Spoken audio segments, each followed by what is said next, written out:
ඔව් ආදරණීය දරුදරියනි අපි මීට පෙර පාඩම් පරිච්ඡේදය තුලින් වාණිජ්‍ය බැංකුවල තැන්පතු ආශ්‍රිත සේවා සාකච්ඡා කරන්න ආරම්භ කළා.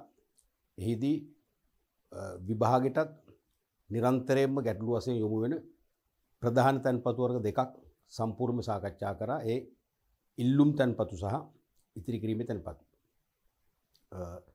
ශේෂය මත පොලියක් හිමි නොවන සහ චෙක්පත් මගින් ගනුදෙනු පියවීමේ අවසරය ලැබෙන තැන්පතු තමයි අපි ජංගම ගිණුම් නැත්තම් ඉල්ලුම් තැන්පතු වශයෙන් සාකච්ඡා කළේ. ශේෂය මත පොලියක් හිමිවන වරින් වර මුදල් තැන්පත් කළ හැකි වරින් වර මුදල් ආපසු ගත හැකි තැන්පතු වර්ගයේ වශයෙන් තමයි ඉතිරි කිරීමේ තැන්පත් අපි හඳුන්වා දුන්නේ. ඊළඟට ජංගම තැන්පතු ප්‍රධාන ක්‍රම දෙකකින් ක්‍රියාත්මක වෙනවා කියලා කිව්වා. ඒ තමයි පුද්ගලයින්ට තමන්ගේ පුද්ගලික අවශ්‍යතා නැත්නම් පාරිභෝගිකෙක් වශයෙන් පාරිභෝගික අවශ්‍යතා සපුරා ගැනීම පිණිස පහසුවෙන් හා ආරක්ෂාකාරීව චෙක්පත් මගින් ගනුදෙනු පියවීමේ අවස්ථා උදා කර ගැනීමට පුද්ගලයන්ගේ නමින් ජංගම ගිණුම් ගෙනන්න පුළුවන්. ඒවා තමයි පුද්ගලික ජංගම ගිණුම් කියලා කියන්නේ. ඊළඟට ව්‍යාපාරිකයින්ට ව්‍යාපාර කටයුතු වඩා පහසුවෙන් කාර්යක්ෂමව පවත්වාගෙන යමින් අතිරේක වාසි රැසක් අත් කර ගැනීමට හැකිවන ආකාරයෙන් ව්‍යාපාර නමින් පවත්වාගෙන යන ගිණුම් තමයි ව්‍යාපාරික ජංගම ගිණුම් කියලා කියන්නේ. අපි අවධාරණය කරගත්ත ව්‍යාපාරික ජංගම ගිණුමක් විවෘත කරන්න නම් අදාළ ව්‍යාපාර නාමය ලියාපදිංචි කරලා තියෙන්න ඕනේ. ලියාපදිංචි නොකරන කිසිදු ව්‍යාපාරයක් නමින් ජංගම ගිණුමක් විවෘත කරන්න බෑ. එතකොට ව්‍යාපාරයක් නමින් ජංගම ගිණුමක් විවෘත කරද්දී සාමාන්‍යයෙන් දරුවනේ ඒක ජංගම ගිණුම ඔපරේට් කරන්න නැත්තම් ක්‍රියාත්මක කරන්න අවම වශයෙන් දෙන්නෙකුට බලය පවරනවා.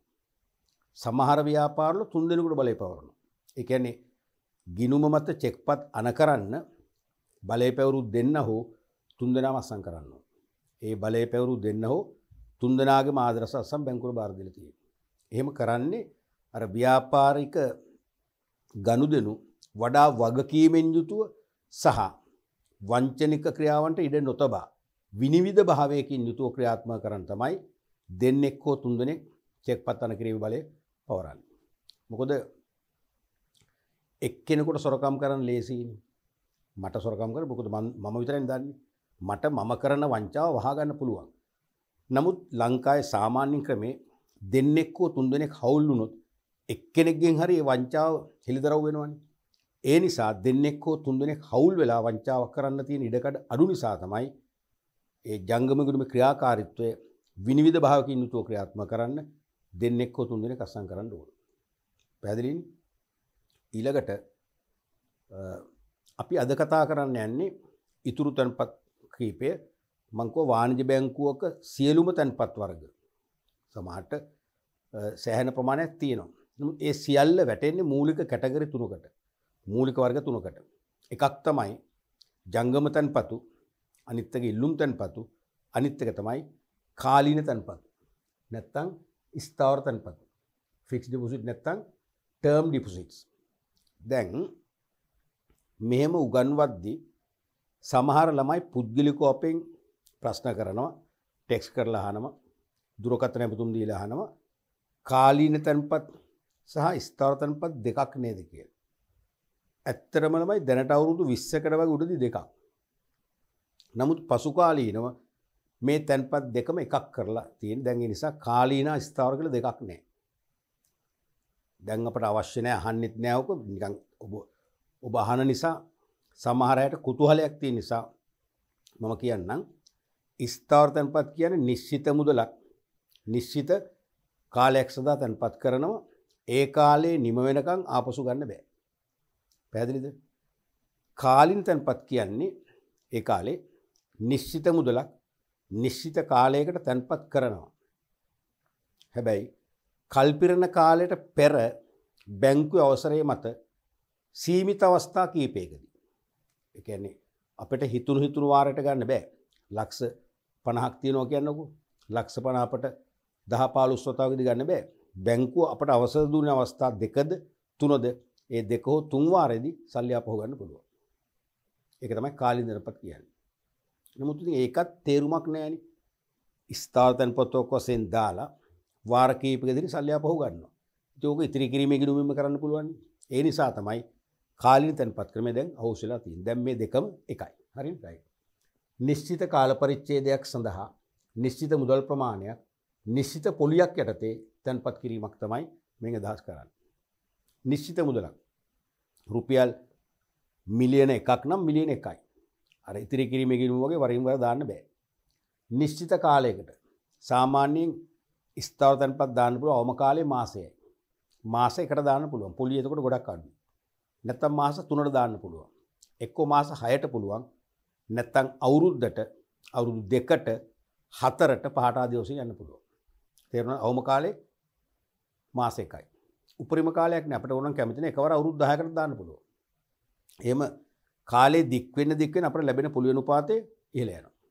තේරුණානේ? ඉතිරි කිරීමේ තැන්පත් වලට සාපේක්ෂව ඉහළ පුලියක් ලැබෙනවා. ඉතිරි කිරීමේ ගිණුම් වලට දැන් අද වර්තමානයේ සාමාන්‍ය ගාන 3යි ගෙවන්නේ. ලක්ෂයක් දැම්මුත් අවුරුද්දටම 3000 පුලි හම්බෙන්නේ. නමුත් ස්ථාවර තැන්පත් වලට 5.5ක් දක්වා පුලි ගෙවනවා. ඒ කියන්නේ ලක්ෂයක් දැම්මුත් 5500ක් පුලි හම්බ වෙනවා. සාපේක්ෂව වැඩි පුලියක් ලැබෙනවා. ඉතින් ඒගොල්ලෝ තර්ක කරන්නේ ඇයි මේ වැඩි පුලියක් ගෙවන්නේ? ඇයි වැඩි පුලියක් ගෙවන්නේ? වැඩි පුලියක් ගෙවන්නේ ඉතිරි කිරීමේ තැන්පත් වලින් පවා සල්ලි වරින් වර ගන්නවනේ. ඒ නිසා ඉතිරි කිරීමේ තැන්පතුෙන් විශාල ප්‍රමාණයක් බැංකුවට පිටත ආයෝජනය කරලා ආදායම් උපදවන්න බෑ. සෑහෙන මුදල් ප්‍රමාණයක් ස්ටෑන්ඩ් බයි තියාගන්න ඕනේ. දෛනික ගණදුණු පියවන්න නැත්නම් දෛනිකව මුදල් ආපසු ගැනීම සඳහා මුහුණ දෙන්න. මොකද මුදල් ඉල්ලුවම බැංකුවකට නොදී ඉන්න බෑ. නොදුන්නොත් බැංකුව කෙරේ තිබූ විශ්වාසය paludu වෙනවා. ඒ නිසා ඉතිරි කිරීමේ ගිණුම් වල තියෙන ශේෂයන්ගෙන් වැඩි ප්‍රමාණයක් ආයෝජනය කළ ආදායම් උපදවීම හැකියාව නැහැ. නමුත් ස්ථාවර තැන්පතුවක් අවුරුද්දකට දැම්මොත් බැංකුව අත්දැකීමෙන් දන්නවා 99%ක්ම අවුරුද්ද කල්පෙන්නකන් සල්ලි ඉල්ලන්නේ නැහැ. ඒ නිසා බය නැතුව මුළු මුදල් ශේෂයම පිටත ආයෝජනය කරලා බැංකුවට ඉහළ ආදායම් ලබන්න පුළුවන්. අන්න ඒ තර්කය නිසා ඒ ලැබෙන ඉහළ ආදායමට සාපේක්ෂව තැන්පත් කරුවන් වන අපිටත් සාපේක්ෂව වැඩි පුලියක් ගෙවනවා. පැහැදිලිද? ඒකයි ස්ථාවර තැන්පත් වලට අපිට වැඩි පුලියක් හිමි වෙන්නේ. එතකොට තවත් සමහර ශිෂ්‍යෝ අපෙන් අහනවා ස්ථාවර තැන්පතුවක් අවුරුද්දකට දැම්මොත් අවුරුද්දකට පෙර ගන්නම බැරිද? පළවෙනි උත්තරේ ගන්න බෑ. දෙවෙනි උත්තරේ අවශ්‍යම නම් ගන්න පුළුවන්.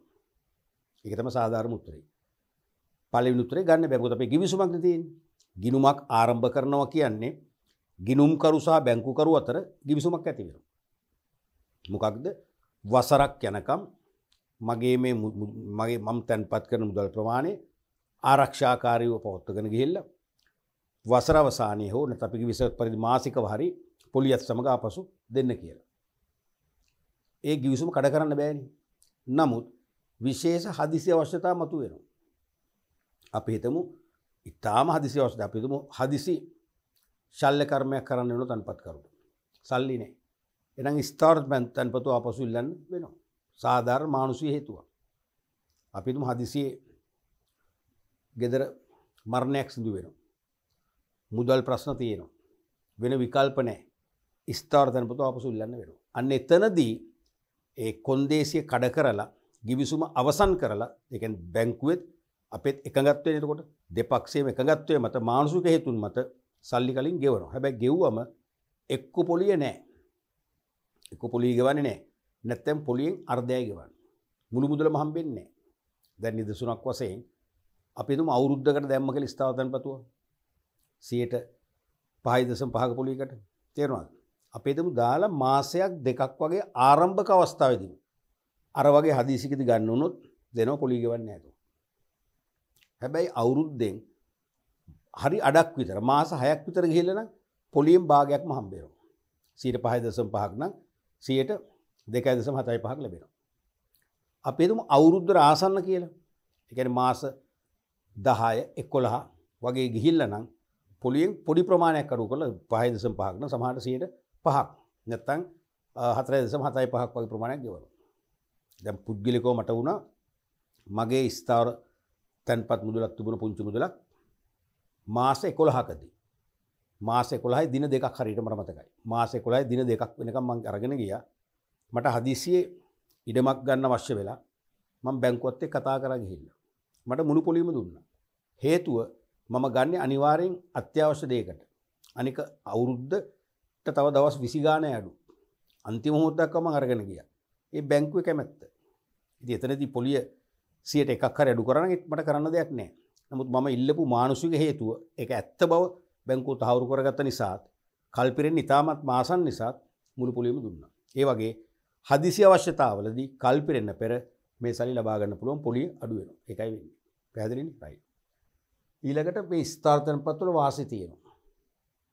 මොනවද වාසි? ඉහළ පොලිය ආදායමක් ලැබෙනවා. ප්‍රධානම වාසිය ඕකනේ. දැන්ට අවුරුදු 15කට 20කට උඩදී 20, 21, 22 ගෙව්වා වාණිජ බැංකුව වලින් ස්ථාර්තනපත්වල පොලිය. ඒ කාලවකවානුවේදීම සමහර පෞද්ගලික වාණිජ බැංකු තමන් වෙත ගනුදෙනුකරුවන් ආකර්ෂණය කර ගැනීම උපායක් වශයෙන් 25 ගෙව්වා. හැබැයි අවුරුදු 4ක් එක දිගට තියනවා. අවුරුදු 4ක්. කමක් නැහැ. අවුරුදු 4ක් අපිට ඉවසන්න පුළුවන් නම් අපි ලක්ෂ 50ක් තැන්පත් කරොත් අවුරුදු 4 අවසානයේ කල්පිරලා අපට කෙලින්ම කෝටියක් ගන්න පුළුවන්. එකට එකක් ගන්න පුළුවන්. එහෙමත් තියෙන නිසා සාපේක්ෂව වැඩි පොලි ආදායමක් ලබා ගැනීම තමයි මේකේ ප්‍රධානම අරමුණ වෙන්නේ. ඊළඟට ඇපේට තබා පහසුවෙන් ණය ලබා ගන්න පුළුවන්. සාමාන්‍යයෙන් ස්ථාර්තනපතුව ඇපේට තියලා අපි කියන්නේ account එකට against ගන්නවා කියලා. ඇපේට තියලා 90ක් ණය ගන්න පුළුවන්. කෝටියක් නැත්නම් ලක්ෂ 100ක් FD එකේ තියෙනවා නම් ස්ථාර්තනපතුවේ තියෙනවා නම් අපිට කෙලින්ම ලක්ෂ 90ක් ණය ගන්න පුළුවන්. කිසිදු ඇපයක් ඕන ඇපේ තමයි මේක. ස්ථාර්තනපතුව ඇපේට තබාගෙන අපිට ලක්ෂ 90 නිදහස් කරනවා. යම් හේතුවක් මත ලක්ෂ 90 අපි පියෙව්වේ නැහැ කියන්නකෝ. බැංකුවට බොල් නැති කළා කියන්නකෝ. ප්‍රශ්නයක් නැහැ. ස්ථාර්තනපතුවේ ලක්ෂ 90 කපාගෙන ඉතුරු ටික අපිට කල්පිරනම ගෙවනවා. ඒ නිසා බැංකුවට කිසිදු අවදානමක් නැහැ. ණය දීමේදී බැංකු සලකා බලන ප්‍රධානම ආරක්ෂිත සුරකුම් වර්ගයක් තමයි ස්ථාවර තැන්පතු. මොකද බැංකුවට කිසිදු හානියක් වෙන්නේ නැති නිසා. ඒතකොට ඉස්තිරි කිරීමේ ගිණුම් වලින් මේ වගේ ෂණිකෝ ණය ගන්න බෑ. විනාඩි 5ක් 10ක් යනකොට බැංකුවෙන් අපිට මේ ණය ලබා ගන්න පුළුවන්. ඊළඟට කල්පිරීමට පෙර ආපසු ලබාගත නොහැකි නිසා අනිවාර්ය ඉතිරි කිරීමක් වෙනවා. අර වගේ ඉතින් සුවිශේෂී මානසික හේතුවක් මත අපි මුදල් ඉල්ලුවොත් මිසක කල්පිරෙන්න ඉස්සෙල්ලා ඉල්ලන්නේ නැහැනේ. ඒ නිසා මේක අපි දැම්මොත් අනිවාර්ය ඉතිරි කිරීමක් වෙනවා. දැන් ඉතිරි කිරීමේ ගිණුමක් දාන ඉතුරු කරන්න කියලා. නමුත් පොඩි අවශ්‍යතාවලට පාරිභෝගික අවශ්‍යතාවලට අපි සල්ලි වරින් වර ගන්නවනේ ඉතිරි වෙන්නේ නැහැ. මේක අනිවාර්යයෙන්ම ඉතිරි කිරීමක් වෙනවා. ඔයගේ ප්‍රධාන වාසි කීපයක් තියෙනවා කාලීන තැන්පතු වල. පැහැදිලිනේ? රයිට්. අපි ඊළඟට බලමු ස්ථාවර තැන්පත් හා ඉතුරුම් තැන්පත් අතර අසමානතා. මේකත් විභාගෙට නිතර ගැටලු වශයෙන් යොමු වෙනවා. ස්ථාවර හා ඉතිරි කිරීමේ තැන්පත් අතර අසමානතා. මුල් පැත්තට ස්ථාවර අනිත් පැත්තට ඉතුරු. පළවෙනි එක තමයි නිශ්චිත කාලයක් සඳහා පවත්වාගෙන යනවා. මාස 1කට 3කට මාස 6කට වර්ෂ 1කට 2කට ආදී වශයෙන් නිශ්චිත කාලයක් සඳහා තමයි යන්නේ. කල්පිරණ කාලයක් තියෙනු නැත්තම්. කල්පිරණ කාලයක් තියෙනවා. නමුත් ඉතුරුම් ගිණුමේ නිශ්චිත කාලයක් නැහැ. ඒකේ කාලයක් සඳහන් වෙන්නේ නැහැ. අවිනිශ්චිත අනාගත කාලයක් දක්වා අපි ජීවත් වෙන තුරු නම් උනත් ඒ තැන්පතු පවත්වන්න පුළුවන්. ඒ කියන්නේ කල්පිරණ කාලයක් නැහැ. මේකේ තියෙනවා. දෙවනි වෙනස තමයි සාපේක්ෂව වැඩි පොලියක් ලැබෙනවා ස්ථාවර තැන්පත් වලට අරකට ලැබෙන්නේ අඩු පොලියක්. හේතුව ස්ථාවර තැන්පත් වල මුදල් කල්පිරෙන්න පෙර ඉල්ලන්නේ නැති සාමාන්‍ය තත්ත්වයටදී බැංකු වලට හැකියාව ලැබෙනවා. ඒ මුදල් 100%ක්ම පිටත ආයෝජන කලඹක හරි ආයෝජනය කළ ආදායම් උපද්දවන්න. එහෙම ආදායම් උපද්දවීමේ හැකියාව බැංකුව සතු වන නිසා බැංකුව අපිටත් වැඩි පොලියක් ගෙවනවා. නමුත් ඉතුරුම් ගිණුම් වලට එහෙම ගෙවන්නේ නැහැ. ඊළඟට ආරම්භ කළ පසු ස්ථාවර තැන්පතු සහතිකයක් අපට ලැබෙනවා. අපි හිතන 1 මිලියන් ලක්ෂ 10ක් ස්ථාවර තැන්පතු දැම්මම අපේ නම ලියලා තැන්පත් කළ මුදලේ වටිනාකම දාලා ගෙවන පොලි ප්‍රසත්‍ය සඳහන් කරලා ආරම්භක දිනේ සහ කල්පිරණ දිනේ දාලා බැංකුව සීල් එක ගහලා අස්සම් කරලා සහතිකයක් දෙනවා. අපි තැන්පතුව කල්පිරිලා මුදල් ආපසු ගන්න යනකොට අනිවාර්යයෙන් මේ සහතිකය බැංකුවට ඉදිරිපත් කරන්න ඕනේ. අනිත් එක තමයි ඉතුරුම් පාස් පොතක් ලැබෙනවා. ඉතිරි කිරීමේ ගිණුමකට සහතිකයක් නෙවෙයි ඉතුරුම් පාස් පොතක් ලැබෙනවා. අපි මුදල් බැර කිරීමේදී සහ මුදල් ආපසු ගැනීමේදී ඒ විස්තර දිනේ දානවා. තේරුණාද? මුදල් ආපසු ගැනීම නම් හර තීරුවේ දාලා බැලන්ස් එක ශේෂයේ තීරුවේ දානවා ඉතිරිය. මුදල් තැන්පත් කිරීමක් නම් බැර තීරුවේ දාලා ශේෂයට එකතු කරලා ශේෂය පෙන්වන්න කරනවා. ඉතිරි කිරීමේ පාස් පොතෙන් අපිට ඕන්ලාක අපි මුදල් කොච්චර වරින් වර ගත්තද කුමන ප්‍රමාණවලින් එක එක වාරවලදී කොච්චර තැන්පත් කළාද කියලා හඳුනා ගන්න පුළුවන්. ඊළඟට වරින් වර මුදල් තැන්පත් කිරීම හෝ ආපසු ගැනීම කරන්න බෑ ස්ථාවර තැන්පත් වලින් නිශ්චිත මුදලක් සඳහානේ. නමුත් ඉතිරි කිරීමේ ගිණුමෙන් එසේ කරන්න පුළුවන්. වරින් වර මුදල් හෝ චෙක් පත් තැන්පත් කරන්නත් පුළුවන් ආපසු ගන්නත් පුළුවන්. ඊළඟට තැන්පතුව ඇපේට තබා ෂණිකව ණයක් ලබා ගන්න පුළුවන් ස්ථාවර තැන්පත් වලින්. ඉතුරුම් තැන්පත් වලින් එහෙම ෂණිකව ණය ලබා ගන්න බෑ. සාමාන්‍යයෙන් ඉතිරි කිරීමේ ගුණයක් අපේට දැන් ණය දෙන්නේ නැහැ. මොකද හේතුව ඒක වරින් වර මුදල් ඉල්ල ගන්න පුළුවන් එකක් නේ. ඒ වරින් වර මුදල් ආපසු ගැනීමේ නිදහසට බාධාවක් වෙනවා ණය දුන්නොත්. මොකද බැංකුවට සිදු වෙනවා ඒ දීපු ණය වලට සමාන මුදල් ප්‍රමාණයක් අත්හිටුවන්න. ඉතිරි කිරීම එහෙම කරන්න බෑ. ඒ නිසා ණය දෙන්නේ නැහැ. මේකට ණය ගන්න පුළුවන්. තේරුණානේ? ඔන්න වගේ ප්‍රධාන අසමානකම් කීපයක් මේ ගිණුම් දෙකේම ක්‍රියාත්මක වෙනවා. ඊළඟට අක්‍රීය ගිණුම්. දැන් වාණිජ බැංකුවල හෝ වෙනත් මූල්‍ය ආයතනවල පවත්වගෙන යන තැන්පතුවල අක්‍රීය ගිණුම් concept එකක් එනවා.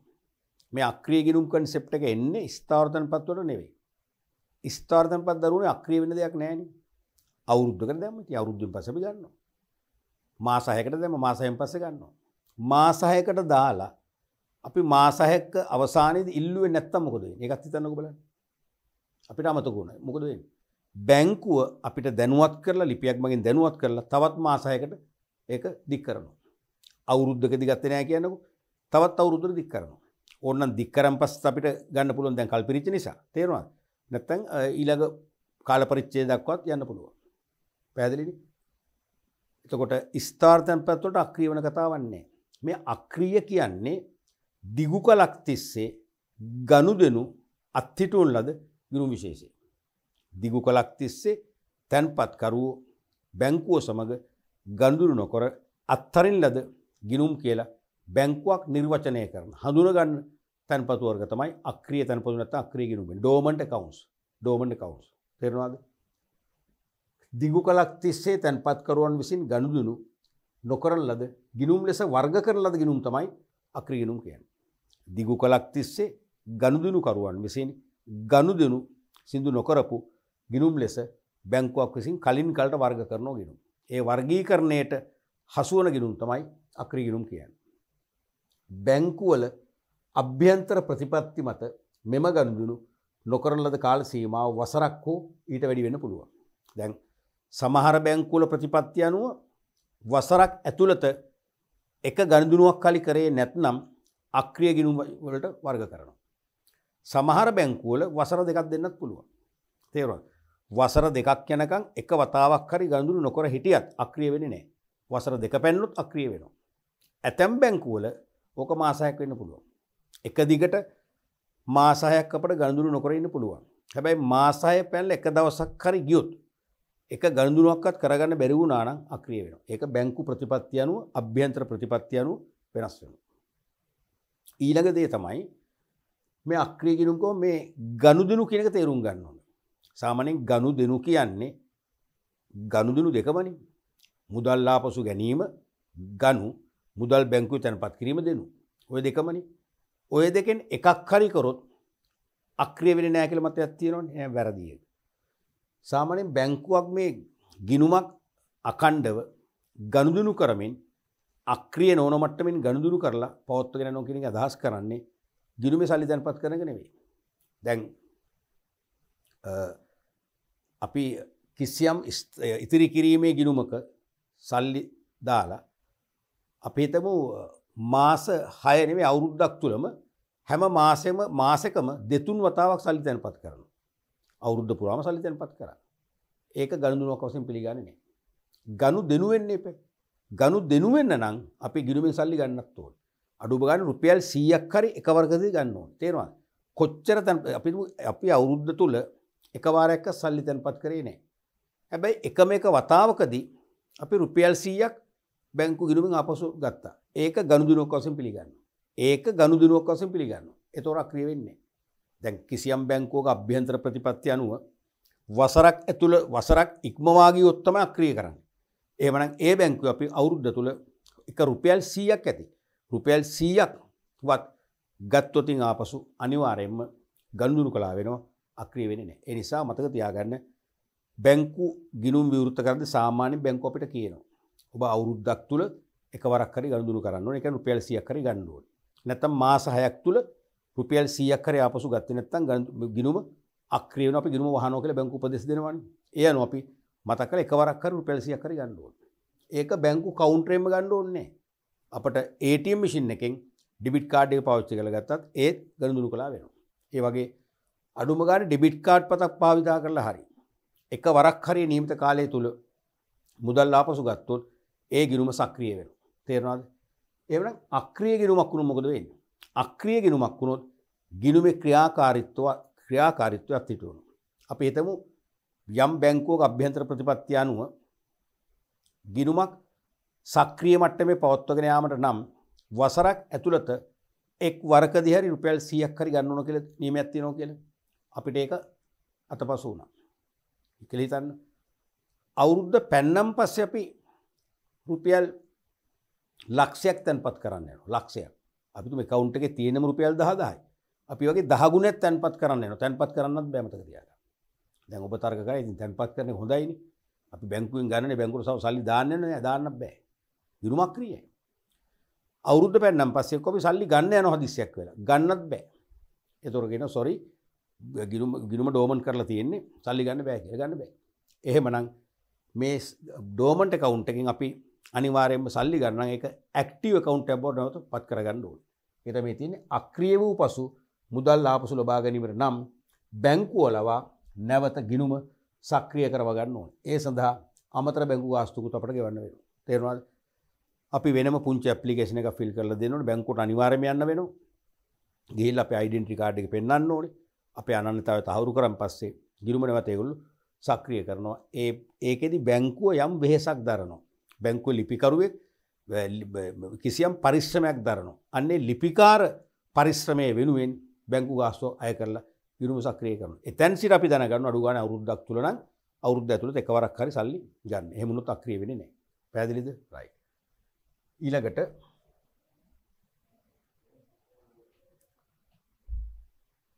ලංකාවේ වාණිජ බැංකුවල විශේෂිත තැන්පතු වර්ගයක් තියෙනවා. විදේශ ව්‍යවහාර මුදලින් නැත්නම් විදේශීය රටක කරන්සි වලින් විදේශීය රටක මුදල් වර්ගයකින් තැන්පතු පවත්වාගෙන යන්න පුළුවන්. වර්ග කීපයක් විතර අපි මූලික වර්ග දෙකක් විතර කතා කරමු. වෙනද NRFC කියලා accounts තිබුණානේ. non resident foreign currency accounts. ඒ ගිණුම් ක්‍රමයේම තමයි දැන් නම වෙනස් වෙලා තියෙනවා. දැන් අවුරුදු දෙකකට උඩ ඉඳන් ඒ තමයි PFCA personal foreign currency account. වෙනද non resident NRFC non resident foreign currency. දැන් non resident නෙවෙයි personal foreign currency accounts PFCA කියලා කියන්නේ. තේරුණාද? දැන් සාමාන්‍ය ලංකාවේ වාණිජ බැංකු පද්ධතියේ බැංකුවක් ගනුදෙනු කරන්නේ ශ්‍රී ලංකා විනිමය එකකය වන ශ්‍රී ලංකා මුදල් ඒකකය වන රුපියල් වලින්. නමුත් මේ කියන්නේ විදේශ රටක විනිමය එකකයක් නැත්නම් විදේශීය මුදල් වර්ගයකින් ගිණුම් විවෘත කරලා සල්ලි තැන්පත් කරලා ගිණුමක් පවත්වාගෙන යන්න පුළුවන් නම් යන්නේ ඒ ගිණුම් තමයි කතා කරන්නේ. ඒත් පළවෙනි එක තමයි පුද්ගලික විදේශ ව්‍යවහාර මුදල් ගිණුම්. personal foreign currency account PFCA. තේරෙනවද? දැන් කලින් මේක NRFCA කියන එකම තමයි මේ. තේරෙනවද? කලින් NRFCA කියන එකම තමයි මේ. NRFCA කියන එකම තමයි දැන් මේ PFC වෙලා තියෙන්නේ. හරිනේ. ලංකාවේ වාණිජ බැංකු තුල අනුමත පාර්ශවයන්ට හැමෝටම බෑ. අනුමත පාර්ශවයන්ට විදේශ ව්‍යවහාර මුදල් වර්ග යටතේ පවත්වාගෙන හැකි තැන්පතු විශේෂය තමයි මේ PFCA කියලා කියන්නේ. ලංකාවේ වාණිජ බැංකුවක් තුල අනුමත පාර්ශවයන්ට විදේශ ව්‍යවහාර මුදල් කියන්නේ පිළිගත් ඕනම රටක පිළිගත් මුදල් වර්ග මම හිතන්නේ 30ක් විතර තියෙනවා. පිළිගත් විදේශ ව්‍යවහාර මුදල් වර්ගයකින් ලංකා බැංකුවක් ඇතුළේ ගෙනියන්න පුළුවන් තැන්පතු වර්ගය තමයි පුද්ගලික විදේශ මුදල් ගිණුම් කියන්නේ. මේ ගිණුම් පවත්වාගෙන යන ආකාරය අනුව මූලික වර්ග දෙකක් තියෙනවා. ඒ තමයි එකක් ස්ථාවර තැන්පතු. අනිත් එක ඉතිරි කිරීම තැන්පතු. අර වගේම තමයි ඉතින්. අපි යම් ඩොලර් ප්‍රමාණයක් අපි ස්ථාවර තැන්පතුවක දාලා ගිණුමක් ඕපන් කරොත් ඒ මුදල අපි ඩොලර් 15000ක් කියලා ඩොලර් 15000 අවුරුද්දක් නා අවුරුද්ද යනකම් තියාගන්න පුළුවන්. පොලියකුත් ලැබෙනවා. හරිද?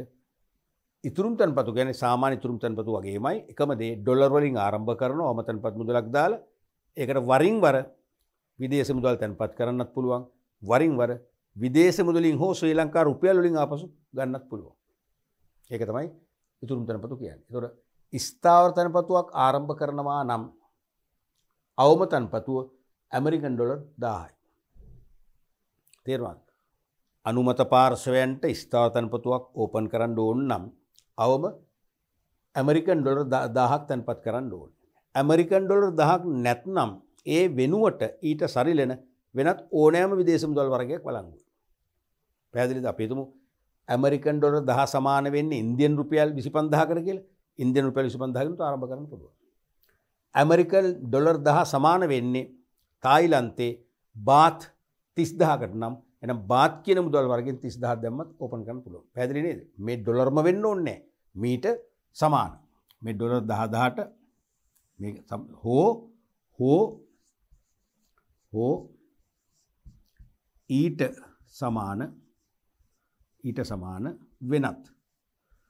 ඊට සමාන වෙනත් විදේශ මුදල් වලින් මේක ආරම්භ කරන්න පුළුවන්. ඉතුරුම් තැන්පතුවක් නම් අවම තැන්පතුව ඇමරිකන් ඩොලර් 25ක් හෝ ඊට සමාන විදේශ මුදල් වර්ගයකින් ගිණුම් විවෘත කරන්න පුළුවන්. පැහැදිලිනේ? රයිට්. ඊළඟට ගිණුම් විවෘත කිරීමට අවසර ඇති අය. ගිණුම් විවෘත කිරීමට අවසර ඇති අය. තේරුණාද? දැන් විදේශ රැකියාවල නිරත ශ්‍රී ලාංකිකයින් අනිවාර්යයෙන්ම එලිජිබල් වෙනවා. නැත්නම් මේ ක්‍රමයට අයත් වෙනවා.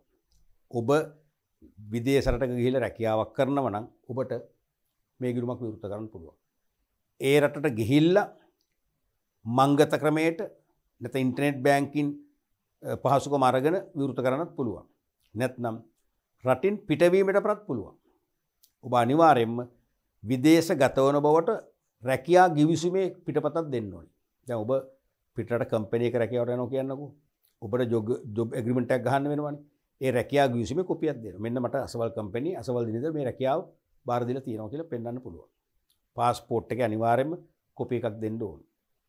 දීලා ඒ අවම මුදල් ප්‍රමාණයට අපි රුපියල් දීලා ඩොලර් කරගෙන අපි ඩොලර් 1000යි කියලා ඩොලර් 1000ට ශ්‍රී ලංකා රුපියල් 25000ක් නම් ශ්‍රී ලංකා රුපියල් 25000ක් දුන්නම ඩොලර් 1000ක අගයකට ගිණුම විවෘත කරගන්න පුළුවන්. යන්න ඉස්සෙල්ලත් පුළුවන්.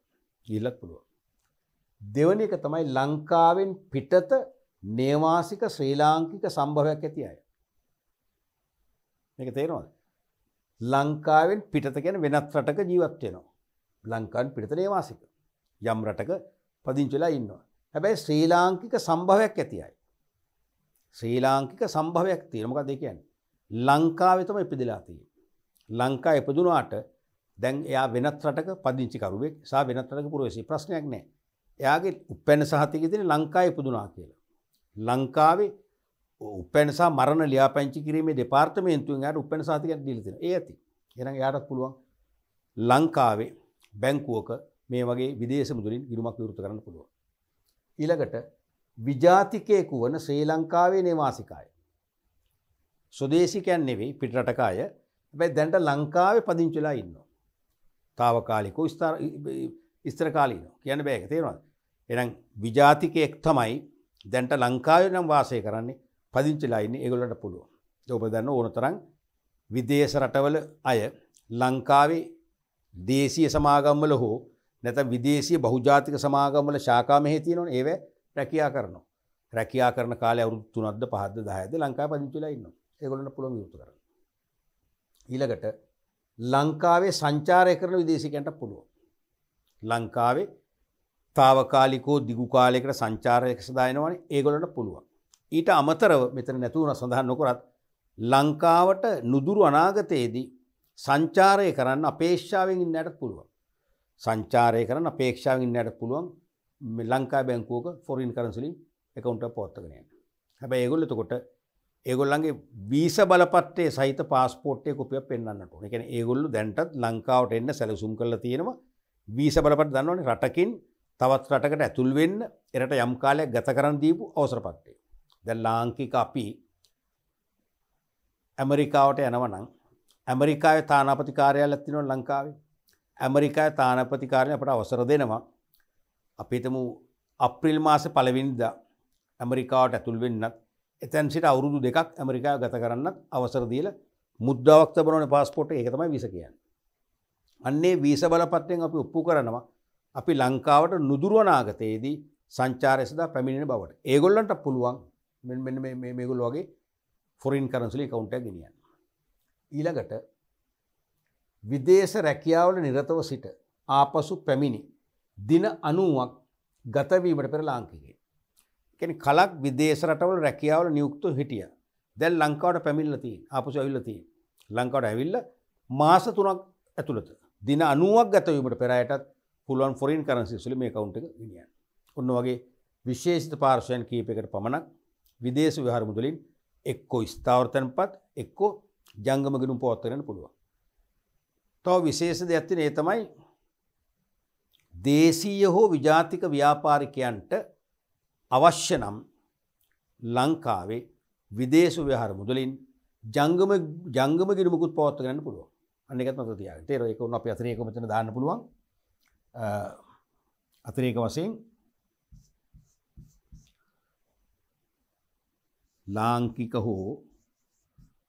ලාංකික හෝ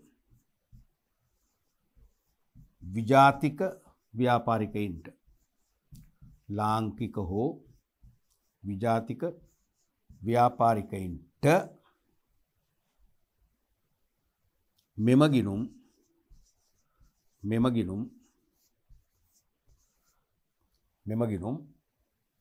ලාංකික ව්‍යාපාරි මෙම ගිණුම්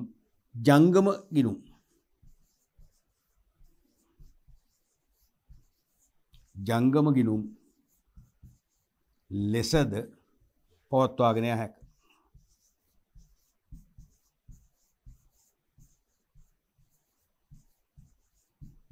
අපි මුලින්ම කිව්වනේ මේ ගිණුම් එක්කෝ ස්ථාවර ගිණුම් එක්කෝ ඉතුරුම් ගිණුම්නේ. ඊට අමතරව විශේෂ අවස්ථාවක් ලාංකික ව්‍යාපාරිකෝ වේවා විජාතික ව්‍යාපාරිකයන් වේවා ඒගොල්ලන්ටත් විදේශ මුදලින් ඕන කරන්ට් account එකක් විතර එතකොට චෙක් පත් මගින් ගනුදෙනු කරන්න පුළුවන්. කරන්ට් account එකක් විතර ගෙනෙන්න පුළුවන්. හැබැයි ලාංකික ව්‍යාපාරිකයෙක් නම් ලිඛිත සාක්ෂි මගින් ඔප්පු කරන්න ඕනේ. ඒගොල්ලෝ ව්‍යාපාරයක් ආරම්භ කරනවා. ඒ ව්‍යාපාරයේ නිමෙවුම් සියල්ල හෝ සෑහෙන ප්‍රමාණයක් අපනයනය කරනවා. ඒතර විදේශ ගැනුම්කරුවෝ සල්ලි ගෙවන්නේ අපිට ඩොලර් වලින් සමහර විට. හරිද? නැත්නම් යුරෝ වලින්. ඒ නිසා අපිට විදේශ මුදල් පරිහරණය කරන්න වෙනවා. අන්න එහෙනම් අපිට පුළුවන් කරන්ට් account එකක් ගෙනියන්න. එහෙම නැත්නම් අපි ව්‍යාපාරයක් ලංකාවේ පවත්වාගෙන යනවා නිෂ්පාදන ආයතනයක් කියන්නකෝ. නිෂ්පාදන ආයතනයක් අවශ්‍ය අමුද්‍රව්‍ය අපි ආනයනය කරනවා. ජපානයෙන් ඕස්ට්‍රේලියාවෙන් ආදි වශයෙන්. ඒතර එහෙම ගෙවත් අපි ආනයනය කරද්දී ගෙවන්න ඕන විදේශ මුදලින්. අන්න ඒ සඳහා අපිට චෙක්පත් මගින් ගෙවන්න පුළුවන් වෙනවා. විදේශ මුදල් අගයක් තියෙන චෙක්පත් අන කරන්න පුළුවන්කම ලැබෙනවා. විදේශ මුදලින් ගිණුමක් තියෙනවා. අන්න ඒ තර්කය මත ලාංකික ව්‍යාපාරිකයන්ටත් මේ වගේ ගිණුමක් කරන්ට් account එකක් වශයෙන් විශේෂ අවස්ථාවක් වශයෙන් ගෙනන්න පුළුවන්. පැහැදිලිද? රයිට්. අපි ඊළඟට බලමු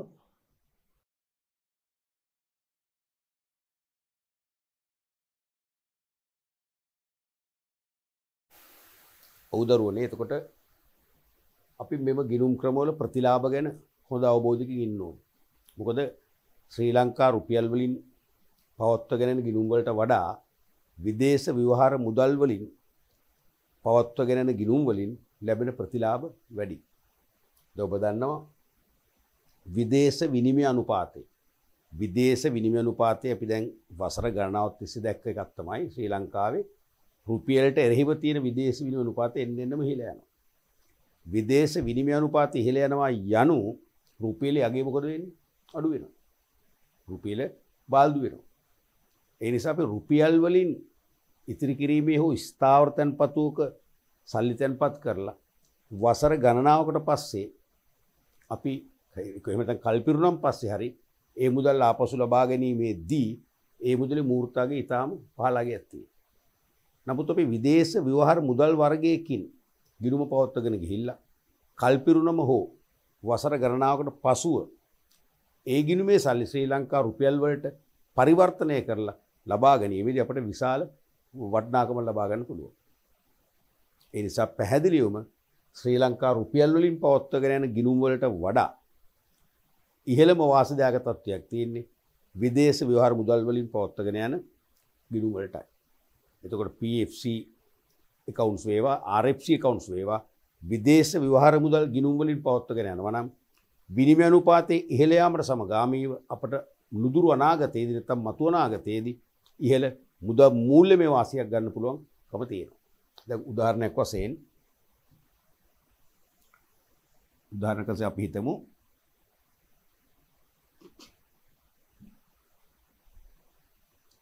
A සහ B කියලා පුද්ගලයෝ දෙන්නෙක් හිතන්නකෝ. A සහ B කියලා පුද්ගලයෝ දෙන්නෙක්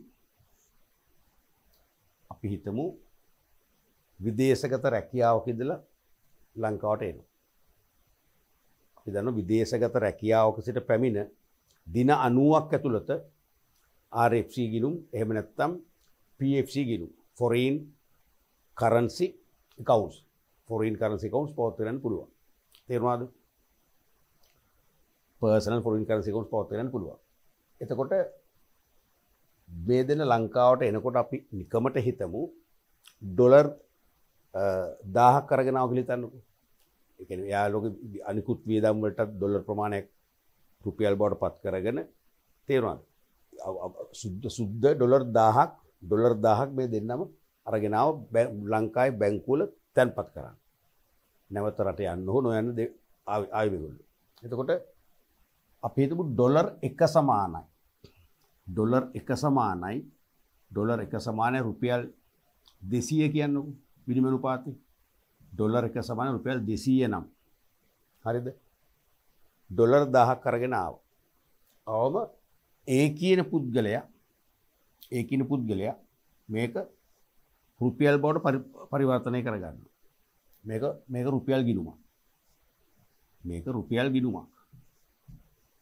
රුපියල් ගිණුමක්.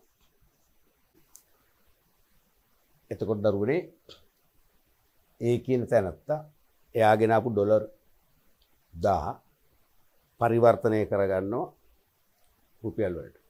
එතකොට ඩොලර් 1 සමාන 200 විනිමය අනුපාතය රුපියල් ලක්ෂ 2ක්. එයා රුපියල් ලක්ෂ 2ක් ස්ථාවර තැන්පත් ගිණුමක දානවා.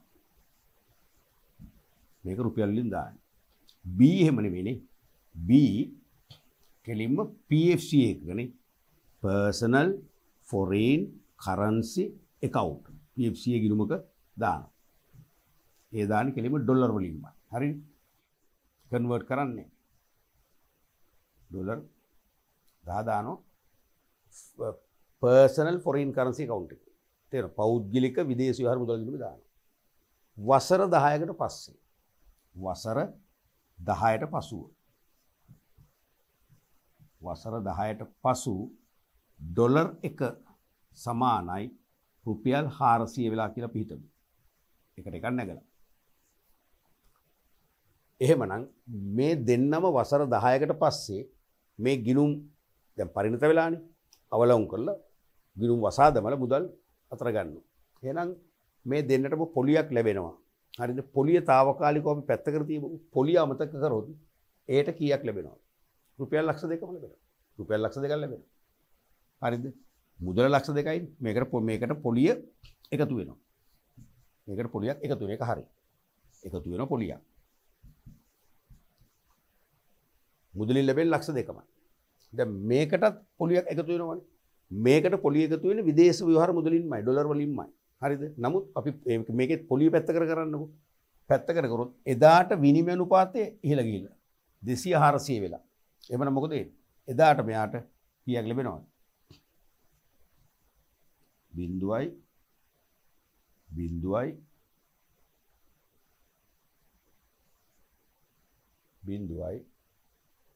4 ලක්ෂය නේ. 4 ලක්ෂයක් ලැබෙනවා. තේරුණාද? එදාට මෙයා ඩොලර් 10 account එකේ තිබුණු ඩොලර් 10 එහෙමමයි ඒක කන්වර්ට් කරනවා එදා පවතින විනිමය අනුපාතයට. එහෙනම් මෙයාට රුපියල් 4 ලක්ෂයක් ලැබෙනවා. දැන් බලන්න වෙනස. දැන් ඒට රුපියල් වලින් පවත්වගෙන ගියාම ඒ රුපියල් ලක්ෂ 2 ඒ විදිහටම ලැබුණා. නමුත් මෙයා ඩොලර් වලින් පවත්වගෙන ගියා. ඩොලරේ විනිමය අනුපාතය ඉහළ ගියා. ඒ නිසා යාට දෙගුණයක් ලැබුණා 4 ලක්ෂයක්ම ලැබුණා. ඒතර මේකට එකතු වෙනවා මොකද්ද? පොලියක්. ඒ පොලිය එකතු වෙන්නේ මොකෙන්ද? ඩොලර් වලින්මයි. ඩොලර් වලින්මයි. එහෙමනම් මෙයාට සමහරට මෙයාට ලක්ෂ 6ක් 7ක් විතර වෙයි. මෙයාට ලක්ෂ 2.5ක් විතර වෙයි. උන්නෝක තමයි සත්‍ය. ඒ නිසා විදේශ විවහාර මුදලින් ගිණුම් පවත්වාගෙන යන එක තමයි අනිවාර්යයෙන්ම අපට මූර්තමය වශයෙන් වාසි වෙන්නේ. ප්‍රතිලාභ ලැබෙන්නේ. ඕක තමයි ඇත්ත කතාව. තේරුණාද? ඒ නිසා ඔබ යම්කිසි කෙනෙක් විදේශගත රැකියාවකට යනවා නම් తాවකාලික පදිංචියකට හෝ යනවා නම් ලංකාවේ වාණිජ බැංකුවක් තුල මේ වගේ ෆොරින් කරන්සිස් වලින් නැත්නම් පර්සනල් ෆොරින් කරන්සි account එකක් පෞද්ගලික විදේශ විවහාර මුදල් ගිණුමක්ම විවෘත කරලා විදේශ විවහාර මුදලින්ම සල්ලි තැන්පත් කරන්න වග බලා ගන්න ඕනේ. එතකොට ඒකේ මූලික දේ විනිමය අනුපාතය ඉහළ ගියන් පස්සේ කල්පිරන දවසක නැත්නම් මුදල් ආපසු ගන්නකොට තැන්පත් කළ මුදලේ මූර්තාගයත් වැඩි වෙනවා. ඊට අමතරව පොලිය ලැබෙන්නේ විදේශ මුදලින් නිසා පොලියේ මූර්තාගයත් වැඩි වෙනවා. දැන් රුපියල් මූර්තාගය වැඩි වෙන්නේ නැහැ නේ. එන්නේ අඩු වෙනවා. තේරුණාද? අන්නේ වාසිය නිසා කොහොමත් මේ විදේශ විවහාර මුදල් ගිණුම් වල ලොකු වාසියක් ගන්න අපිට පුළුවන්කම ලැබෙනවා රුපියල් ගිණුම් වලට වඩා. පැහැදිලිනේ? රයිට්. අපි දැන් බලමු මේ ගිණුම් ක්‍රමයේ තියෙන වාසි ටික මූලික වශයෙන්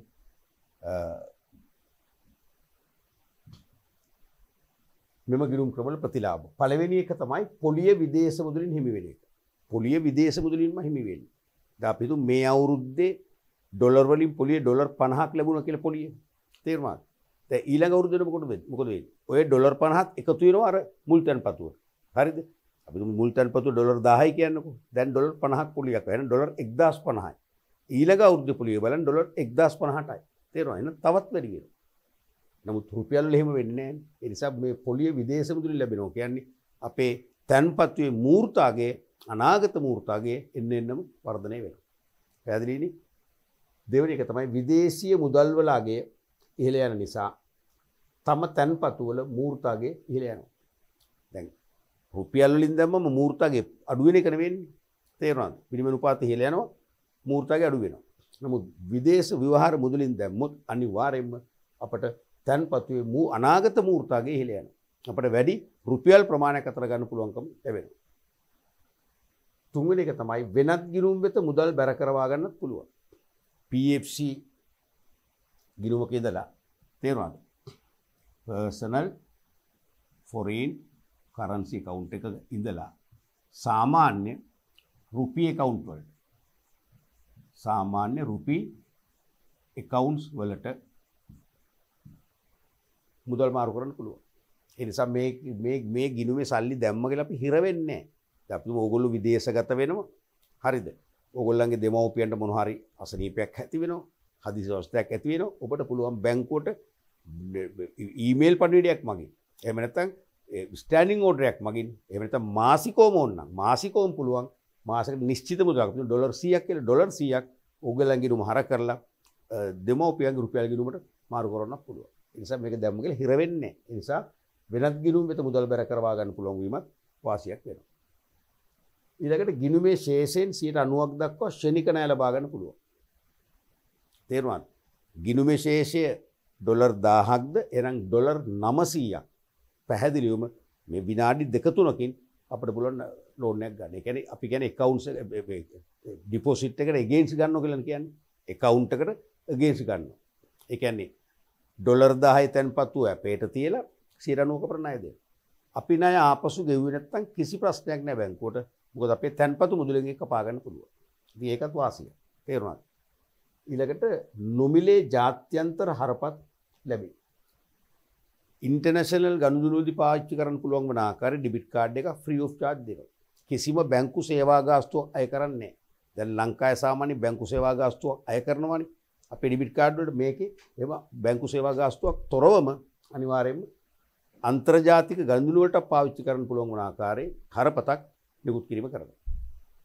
ඊළඟට අන්තර්ජාල බැංකු පහසුකම් හිමි වෙනවා. මේ ගිණුම් හිමියන්ට ඉන්ටර්නෙට් කනෙක්ෂන් නොමිලේ ලබා ගන්න පුළුවන්. තේරෙනවද? ඒ කියන්නේ මේ ගිණුම් හිමියන්ට ඕනෑම රටක හිටියත් Tamanට අන්තර්ජාල සම්බන්ධතාවයක් ලබා ගන්න ඕන නම් අන්තර්ජාල සම්බන්ධතා සපයන ආයතනවලදී ප්‍රමුඛතාවය හිමි වෙන්නේ මේ ගිණුම් හිමියන්ටයි. ඒකත් විශේෂ වාසියක් වෙනවා. ඊළඟට නොමිලේ ජීවිත රක්ෂණයක් හිමි වෙනවා. තේරුණාද? මරණයේදී රුපියල් දසලක්ෂයක වන්දි ගෙවීම. දැන් මේව මේ දැන් NRFC ගිණුම් ක්‍රමයේ තියෙන කාලේ නොතිබුණු වරප්‍රසාද. NRFC ගිණුම් ක්‍රමය නවීකරණය කරලා PFC කරන් පස්සේ කියන්නේ personal foreign currency account කියලා නම වෙනස් කරාම නාමිකෝ නම පමණක් නෙවෙයි ප්‍රතිලාභත් වැඩි වෙලා තියෙනවා. ඉන්න එකක් තමයි මේ. ඒ කියන්නේ මේ ගිණුම් හිමියගේ ගිණුමෙන් කිසිවක් අඩු ගානේ $1ක්වත් කපන්නේ රක්ෂණ වාරික වශයෙන්. ඒක බැංකුව දරන්නේ. තේරෙනවද? සෑම PFC ගිණුම් හිමියෙක්ම සෑම PFC ගිණුම් හිමියෙක්ම අනිවාර්යයෙන්ම නොමිලේ රක්ෂණ ආවරණයට හිමිකම් ලැබෙනවා. ඒ කියන්නේ මේ ගිණුම් හිමිය මිය ගියොත් යැපෙන්නන්ට පවුලේ අයට රුපියල් දසලක්ෂයක වන්දි හම්බ වෙනවා. දසලක්ෂයක වන්දි ලැබුණා කියලා account එකේ $1 භාගයක්වත් නැත්නම් $0.5ක්වත් කප්පාදු කරන්නේ නැහැ. ප්‍රධාන වාසියක් ඒක. ඊළඟට රුපියල් ලක්ෂයක් දක්වා වෛද්‍ය ප්‍රතිකාර ආවරණයක් ලැබෙනවා. ඒ කියන්නේ මේ සෑම ගිණුම් හිමියෙකුටම වසරකට රුපියල් ලක්ෂයක මෙඩිකල් කවර් එකක් තියෙනවා. ඕනම රෝගයකට ප්‍රතිකාර කරන්න වෛද්‍ය සේවා ගාස්තු ගෙවන්න බෙහෙත් හේතුවට යන වියදම් පියව ගන්න රුපියල් ලක්ෂය පාවිච්චි කරන්න පුළුවන්. ඒකටත් තමන්ගේ account එකේ ඩොලර් වලින් කිසිම කපහැරීමක් නැහැ. ඒකත් නොමිලේ දෙන්නේ. ඊළඟට රුපියල් 5 ලක්ෂයක් දක්වා ගමන් මළු රක්ෂණ ආවරණයක් හම්බ වෙනවා. බැගේජ් ඉන්ෂුරන්ස් කවර් එකක්. දැන් මේ වගේ ගිණුම් හිමියෙක් සමහරට ලංකාවේ ඉඳන් විදේශගත වෙනවා. විදේශ රටක ඉඳන් ලංකාවට පෙරලගෙන ආපසු එනවා. එහෙම යන එන අතරතුර තමන්ගේ තියෙනවනේ ගමන් මල් අපි කියන්නේ හෑන්ඩ් බැගේජ් එක කියලා. ඒකේ වටිනා බහන්න තියෙන්න පුළුවන්. විශේෂයෙන්ම කැමරා උපකරණ. තමන්ගේ ස්මාර්ට්ෆෝන් එකක් හරි කීපයක් හරි. එහෙම නැත්නම් ලැප්ටොප් එකක්. එහෙම නැත්නම් තමන්ගේ ස්වර්ණාභරණ. අන්නේ භාණ්ඩ වලට හානියක් වුණොත්, සොරකමක් වුණොත්, නැතිවීමක් වුණොත් අනිවාර්යයෙන්ම මේ ගමන් මළු රක්ෂණ යටතේ තමන්ට උපරිම ලක්ෂ 5ක් දක්වා වන්දියකුත් ලැබෙනවා. ඒකටත් තමන්ගේ ගිණුමෙන් මුදල් කපන්නේ. ඒකත් තමන්ට ලැබෙන අමතර විශේෂ ප්‍රතිලාභයක්. පැහැදිලිනේ?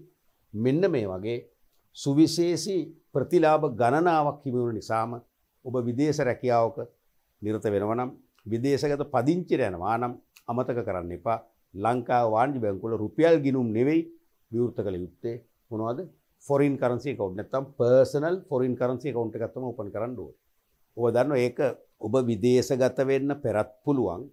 විදේශගත වෙලත් මේ account එක open කරන්න පුළුවන්. විදේශගත වෙන්න පෙර ඔබට වීසා බලපත්‍රය හම්බ වෙනවනේ. ඒ කියන්නේ විදේශ රටකට ඇතුල් වෙන්න සහ යම් කාලයක් ගත කරන්න වීසා බලපත්‍රය ඒක ලැබෙන්නේ પાස්පෝර්ට් එකේම එක්කෝ මුද්‍රාවක් නැත්නම් ලේබල් එකක් වශයෙන්. ඒක ඉදිරිපත් කරලත් ඔබට පුළුවන් ලංකාවේ වාණිජ්‍ය බැංකුවක් තුල අවම තැන්පතුව තුලින් PFC එකක් ඕපන් කරන්න පුළුවන්. එහෙම නැත්නම් ඔබ විදේශගත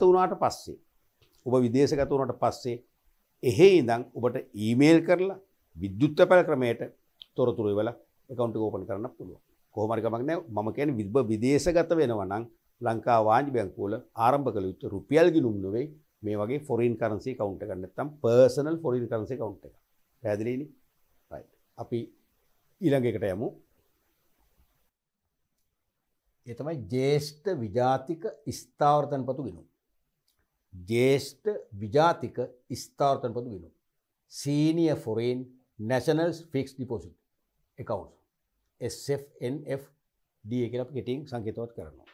මේක තව සුවිශේෂී තන්පතු වර්ගයක් මේ වාණිජ්‍ය බැංකුව හඳුන්වලා දීපු. ඒ තමයි 2007 අංක 12 දරන විදේශ විනිමය පනත යටතේ 2017 නොවැම්බර් 20 දින හඳුන්වා දෙන ලදී. මේක ඇත්තටම 2017 නොවැම්බර් 20 දින හඳුන්වා දුන්නාට මේක කලින් තිබුණා. තිබිලා මේක අත්හිටුව විවිධ හේතු මත නැවත රීಓපන් කරා. නැවත මේක හඳුන්වා දුන්නා 2017 නොවැම්බර් 20 ඉඳන්. පැහැදිලිද? තියෙන මේක concept එක ශ්‍රී ලංකා මාගේ සිහින නිවහන වැඩසටහන. ශ්‍රී ලංකා මාගේ සිහින නිවහන වැඩසටහන. ශ්‍රී Lanka My Dream Home Program. Sri Lanka My Dream Home Program. යටතේ ලංකාවේ නේවාසික වීසා ලබා ගැනීමට අපේක්ෂිත වයස අවුරුදු 55ට වැඩි විදේශිකයින්ට මෙම ගිණුම් විවෘත කර ලංකාවේ පදිංචිව සිටින තාක්කල් පවත්වාගෙන යන්න පුළුවන්. එහෙනම් මේ තියෙන අපිට නෙවෙයි විදේශිකයන්ට විජාතිකයන්ටයි. විජාතිකෝ වෙන්නත් ඕනේ වයස අවුරුදු 55 සම්පූර්ණ වෙච්ච අය වෙන්නත් ඕනේ. තේරෙනවද? මේගොල්ලෝ තියෙනවා විශේෂ ප්‍රෝග්‍රෑම් එකක් ලංකාවෙන් හඳුන්වලා දීලා. ඒ මොකද ලංකාවට සංචාරකයෝ අද්දවා ගන්න. ලංකාවට සංචාරකයෝ ආකර්ෂණය කරගන්න. ඒ හරහා ඒගොල්ලන්ගේ රටේ විනිමය ලංකාවට උපායශීලී ලෙස ගෙන්වා ගන්න තමයි මේ ගිණුම් වර්ගය හඳුන්වලා දීලා තියෙන්නේ.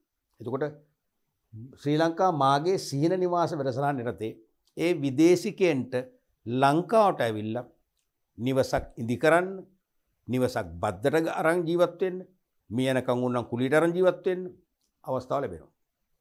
එතකොට එකාතකින් මේ විදේශිකයෝ එනකොට විශාල ධනස්කන්ධයක් මෙහෙට අරගෙන එනවා. අනික් අතින් ඊට අමතරව මෙහෙවිල මේගොල්ලෝ ඉඩම් මිලදී ගන්නවා. නිවාස ඉදි කරනවා. නැත්තම් ඉතා ඉහළ බදු මුදලක් ගෙවලා වරුදු 5කට 10කට වගේ නිවසක් බද්දර ගන්නවා. මොකද වෙන්නේ? අමතර තව ආදායම් ලැබෙනවා අපිට. කෙලිම විදේශ විනිමය අපි අලුතෙන් විදේශ විනිමය උල්පතක් හදා ගන්නවා. ඒක තමයි මේක අරමුණ වෙන්නේ. තේරුණාද? අනික ඒගොල්ලෝ මෙහාම පස්සේ ඒගොල්ලන්ට සේවා සපයනවා. භෝජනාගාර සේවා, හෝටල් සංචාරක හෝටල් සේවා, ඒ වගේම ප්‍රවාහන සේවා. තේරුණාද? විවිධ සේවා මගින් තව අමතර ආදායම් හොයන්න පුළුවන්. ඒ නිසා ලංකාව අර සංචාරක ව්‍යාපාරයෙන් උපයන විනිමය සංචාරක ව්‍යාපාර ස්වරූපයෙන් බැහැරව උපය ගන්න උපායශීලී තන්පතු වර්ගයක් තමයි මේක. පැහැදිලිද? ඒතර මේගොල්ලෝ මෙවැනි ගිණුමක් විවෘත කරනවා නම් මෙහෙට එන්න පෙරම විවෘත කරන්න පුළුවන්. ඒගොල්ලන්ට හැබැයි වීසා බලපත්‍රය ලැබිලා තියෙනවා. වීසා බලපත්‍රය ලැබිලා තියෙනවා නම් ඒකේ කොපි එකක් ඉදිරිපත් කරලා අන්තර්ජාලයේ හරහා ඉන්ටර්නෙට් බැංකින් පහසුකම යටතේ ලංකා වාණිජ බැංකුවට යොමු කරලා එහෙ ඉඳගෙන මේ account එක open කරන්න පුළුවන්. මෙහෙට එනකොට account එක open කරලා ඉන්න පුළුවන්. හෝ මෙහෙට ලංකාවට පැමිණියන් පස්සෙත් account එක open කරන්න පුළුවන්. ක්‍රම දෙකෙන්ම පුළුවන්. ඒ ගිණුමක් විවෘත කරන්න අවම තැන්පත් මුදල් මතක තියාගන්න ඇමරිකන් ඩොලර් 15000ක් ඕනේ. US ඩොලර් 15000ක් ඕනේ. එහෙම නැත්නම් ඊට සමාන විදේශ මුදල් වර්ගයකුත් කමක් නැහැ. ඇමරිකන් ඩොලර් 15000ට සමාන වෙන්නේ යුරෝ 11000ක් නම් යුරෝ 11000 පුළුවන්.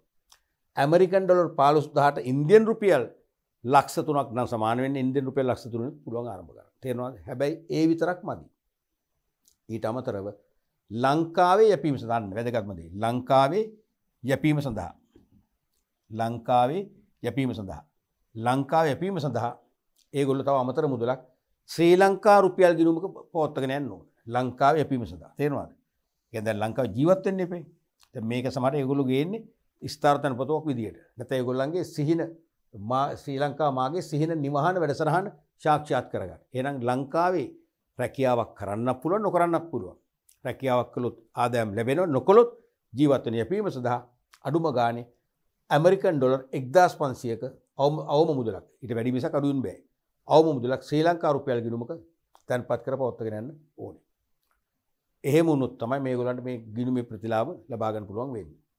සැලකිය යුතුයි මෙම ගිණුම් වලටද PFCA කියන personal foreign currency account වල ගිණුම් වලට ලැබෙන ප්‍රතිලාභ හැම හම්බ වෙනවා.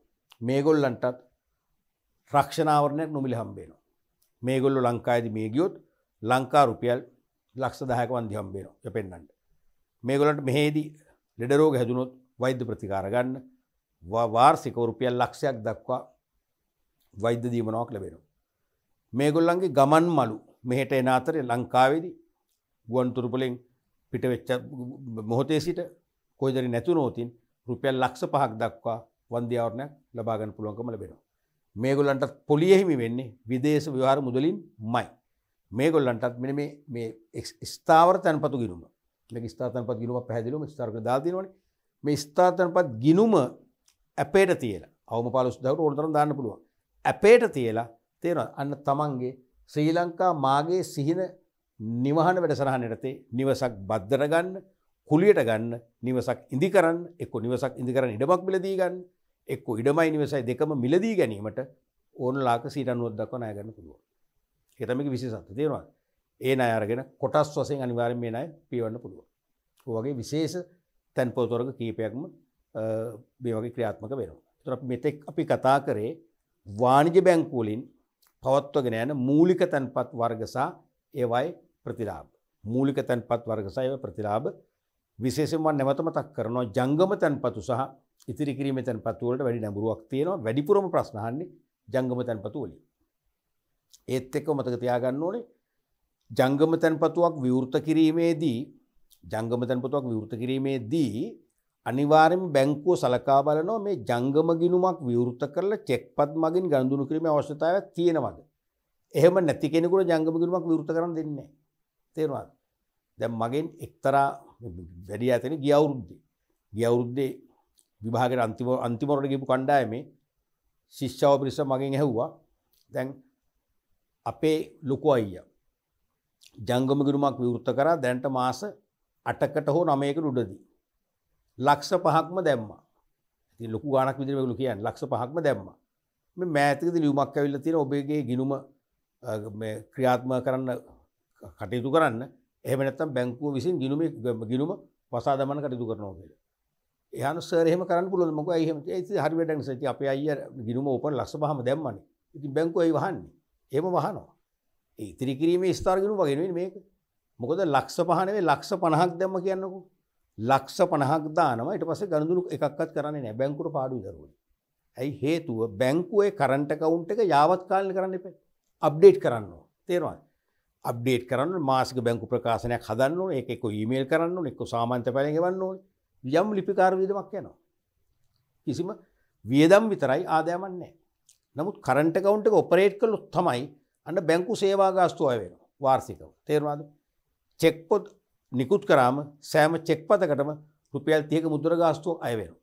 ඒ වගේම චෙක්පත් අගරු වුණාම අගරු ගාස්තුව අය වෙනවා. පළවෙනි චෙක්පතේ අගරු ගාස්තුව රුපියල් 300ක් නම් දෙවෙනි එකේ රුපියල් 450ක්, තුන්වෙනි එකේ 550ක් වගේ එන්න වැඩි වෙනවා. ඒකේ අමතර ගාස්තුව හම්බ වෙනවා.